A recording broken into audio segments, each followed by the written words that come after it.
नमस्कार, माझे नाव स्वरा सुनंदा सचिन सावंत. सह्याद्रीच्या कुशीतून एक हिरा चमकला, भगवान चंद्राचा शिवनेरीवर प्रगटला.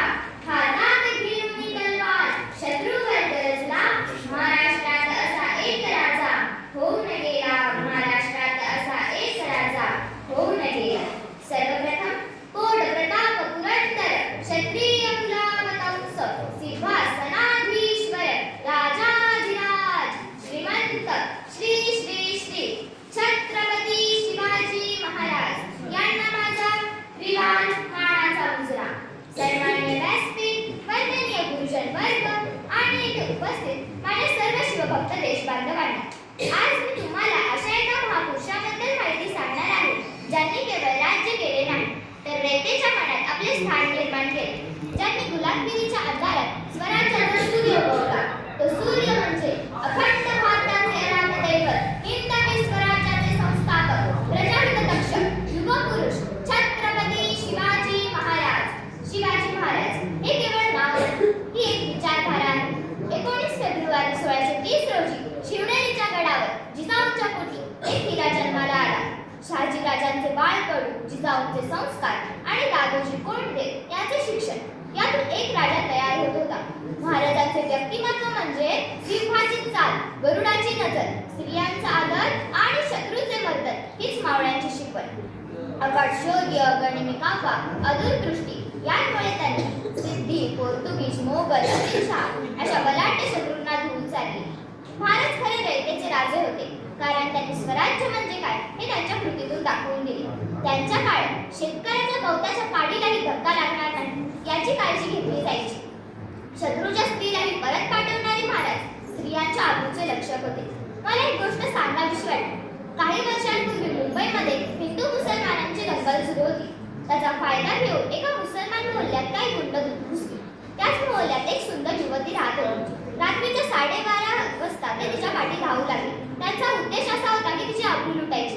तिलाही ठाऊक होते, जर आपण धावलो नाही तर हे गुंड आपली आबरू लुटतील. तीही मुंबईच्या रस्त्यांवर सैरीवैरी होऊन धावू लागली. ती एका बोळ्यात शिरली. एका घरात तिला उजेड दिसला. तिने खिडकीतून पाहिले व दार ठोठावले. दार उघडले गेले. तिथे होता 31 वर्षाचा हिंदू युवक. तो आश्चर्यचकित झाला. त्याने विचार केला, बाहेर दंगल चालली हिंदू मुसलमान यांची. ही युवती मुसलमान, मी हिंदू, ही आलीच कशी? त्याने विचारले, काय हवे? ती म्हणाली, काही गुंड माझ्या पाठी लागले आहे. मला आजची रात्र आसरा मिळेल का? तो म्हणाला, निश्चित, आत या, घर तुमचंच आहे. त्याने स्वतःचे पांघरून तिला दिले व सांगितले, काही एक चिंता करू नका, मी दाराशी बसतो. ते गुंड परत येणार नाही. ती युवती झोपी गेली. तो दाराशी बसला. त्याने मनात विचार केला, बाहेर तिच्या पाठी तिचे आबरू लुटायच्या उद्देशाने गुंड लागले होते. मीही घरात एकटा होतो, मीही युवक आहे. मी तर तिची रातोरात आबरू लुटू शकलो असतो. कोणत्या भरवशावर ती माझ्या घरी आली? त्याने रात्रभर विचार केला. सकाळ झाली. युवती उठली. आभार मानून निघणारच होती न राहून त्याने विचारले, कोणत्या भरवशावर तुम्ही माझ्या घरी राहिला?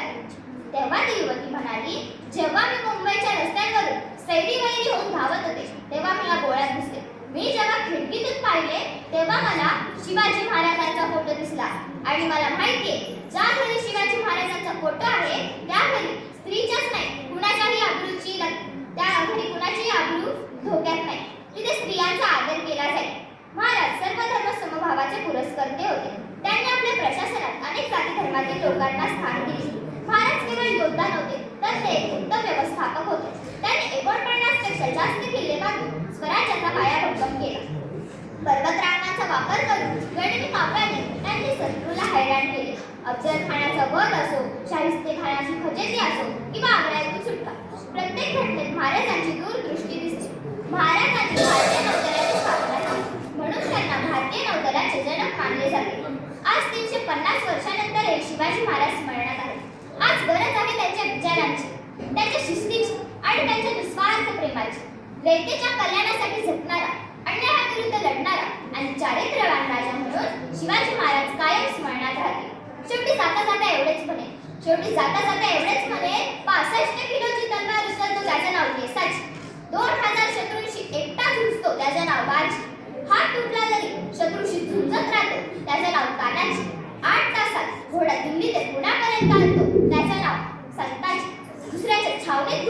छावणीचं मुकुट तोडून आणतो त्याचे नाव धनाजी, ठाणा वाघाला उभा फाडतो त्याचं नाव संभाजी, आणि या सर्वांना एकत्र घेऊन स्वराज्याचे तोरण घालतो